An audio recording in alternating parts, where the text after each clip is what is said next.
जय हिंद दोस्तों, इस वक्त की सबसे बड़ी खबर लेकर आपके सामने हाजिर है। बहुत ही दुखद खबर। 4.5 साल उम्र की बच्ची के साथ एक 17 वर्षीय युवक ने दुष्कर्म काम किया है। यह घटना वेस्ट बंगाल के उत्तर दिनाजपुर जिले के इस्लामपुर विधानसभा अंतर्गत इस्लामपुर पौरसभा से सटा इलाका सियालतोर मध्यपारा की है। जब वो छोटी बच्ची स्कूल से पढ़ के घर आती है, उसके पिताजी जो है वो काम करते हैं, उसके एक दुकान है। यह बच्ची की माँ उसकी बड़ी दीदी को स्कूल से लेने के लिए जाती है। यह छोटी बच्ची स्कूल से घर आती है और घर में वो अकेले होती है। उस वक्त उसके पड़ोस के ही एक 17 वर्षीय लड़का बच्ची को प्रलोभन लालच देकर पड़ोस के ही एक नया निर्मित घर में लेके जाते हैं और उसी बच्चे के साथ दुष्कर्म काम करते हैं। लगभग कुछ घंटे बीत जाने के बाद यह बच्ची जब घर में रहती है, अचानक से घर के लोगों को, माता पिता को महसूस होने लगती है कि बच्ची की तबीयत बिगड़ती जा रही है। बार बार बच्ची से पूछने पर बच्ची कुछ नहीं कहती है। यहाँ तक कि बच्ची को उठने बैठने और चलने में भी परेशानी हो रही थी। उसके बाद माता पिता और परिवार के लोग बच्ची को लेकर डॉक्टर के पास जाते हैं। फिर डॉक्टर ने सलाह देते हैं कि बच्ची से बातचीत कीजिए, उसके साथ क्या घटना घटी है यह जानने की कोशिश कीजिए, क्योंकि जिस तरह की इस बच्ची की तबीयत खराब हुई है यह नॉर्मल तबीयत खराब नहीं है। तो आप छोटी सी बच्ची से पूछ जांच कीजिए। उसके बाद जब उसकी मम्मी पूछती है तो वो लड़की सारी बातें बताती है।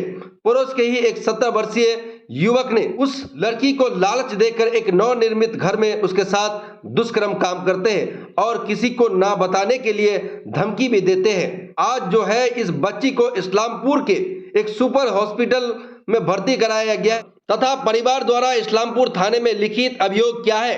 लिखित अभियोग करने के बाद उसे 16-17 साल वर्षीय लड़का को फिलहाल इस्लामपुर थाने की पुलिस गिरफ्तार किया है। साथ ही साथ परिवार का जो अभियोग है आप दर्शकों को हम बताने की कोशिश करेंगे। परिवार का जो अभियोग है वो ये है कि इस तरह की घटना यह युवक इससे पहले भी कर चुका है, जिसके कारण परिवार के लोग डरा हुआ है तथा प्रशासन के पास इंसाफ की गुहार लगा रहे हैं कि इस परिवार को इंसाफ मिले। साथ ही साथ ये भी बताना चाहेंगे कि इस छोटी सी लड़की की उम्र 4.5 साल बताई जा रही है। यह नर्सरी क्लास में पढ़ाई करती है एक प्राइवेट स्कूल में। इस छोटी सी बच्ची के साथ दर्दनाक घटना घटी है। बहुत ही निंदनीय ये घटना है। ऐसी अभियोग परिवार की ओर से किया जा रहा है। क्या कहना है ये परिवार की लोगों की आप दर्शकों के सामने हम रखने जा रहे हैं। आप सभी दर्शकों से हमारी तरफ से ये अनुरोध है कि अपने छोटी सी बच्ची की ख्याल रखें। समाज में अभी भी ऐसी गंदे लोग मौजूद हैं जो इस तरह की घटिया कर्म काम करते हैं। चलिए आप दर्शकों को हम उस पीड़ित परिवार की बयान रखने की कोशिश कर रहे हैं।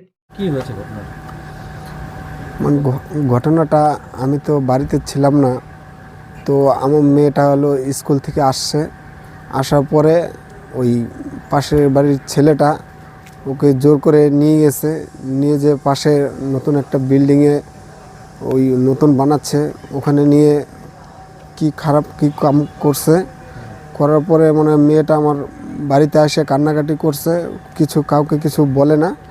তারপরে ওর মাকে বলে, মা আমার পিছনে ব্যথা করে, আমি বসতে পারি না, দাঁড়াতে পারি না, উঠে বসতে পারে না।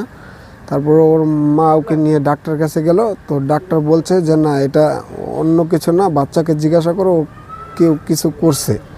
তারপরে বাচ্চা ভয়তে বলছে যে হ্যাঁ মা, আমাকে এরকম ওই পাশের বাড়ির ছেলেটার সাথে এরকম করছে। আর তারপরে থেকে আমাকে ভয় দেখাইছে, যদি এরকম কাউকে বলিস তাহলে তোকে আরও পিটাবো।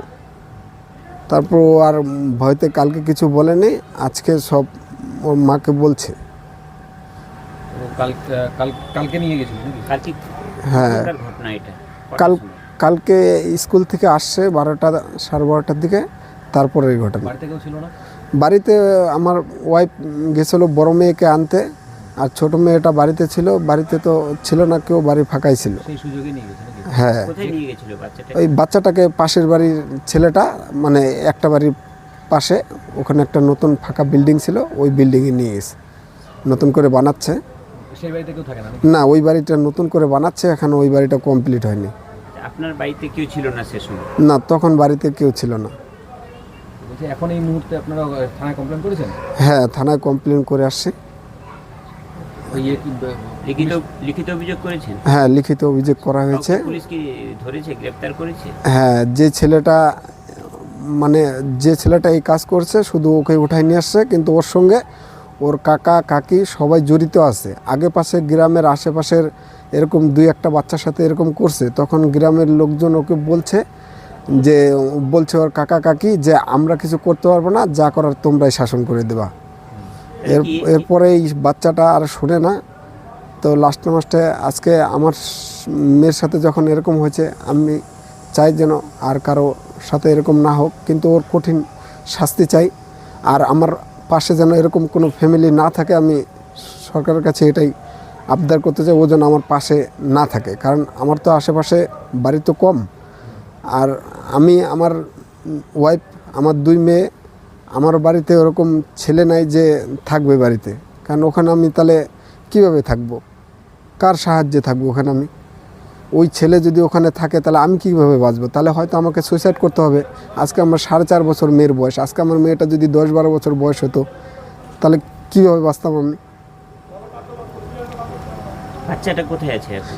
এখন সুপার স্পেশালিটি হসপিটালে আছে, ভর্তি আছে, চিকিৎসা চলছে।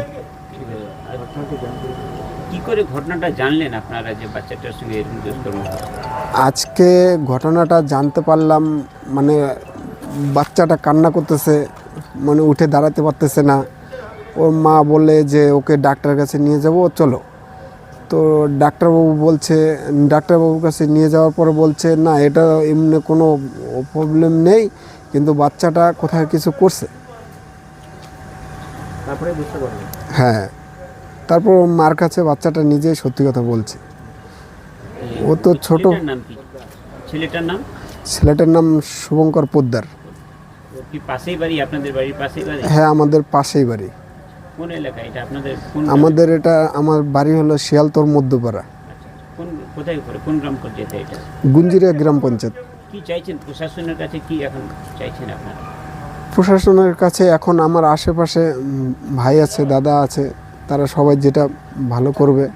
আমি চাচ্ছি যে এরকম একটা ফ্যামিলি যেন আমার পাশে না থাকে, আর ওরকম ফ্যামিলি পাশে থাকলে আমি বাঁচতে পারবো না। হয়তো আমাকে নিজেকে সুইসাইড করতে হবে, আর নাহলে ওকে সরাইতে হবে।